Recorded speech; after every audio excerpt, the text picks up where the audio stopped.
hari ini acaranya adalah bersih desa atau ruat desa. Bersih desa ngresiki desane. Mau wis dianake tahlil. Tahlilan.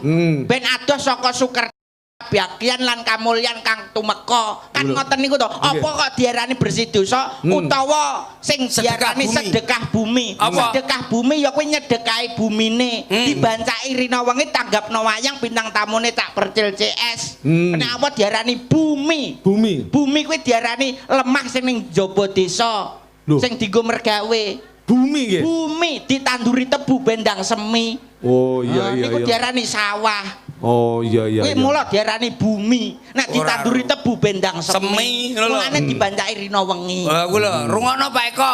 Bumi ki ora mek bumi, Mas. Kuwi ora bumi tok, bumi, lemah, bantala, siti. Lek lemah. Lemah kuwi sing ning jero kampung. Kenapa kok diarani lemah? Kuwi dialem-alem besok kena dienggo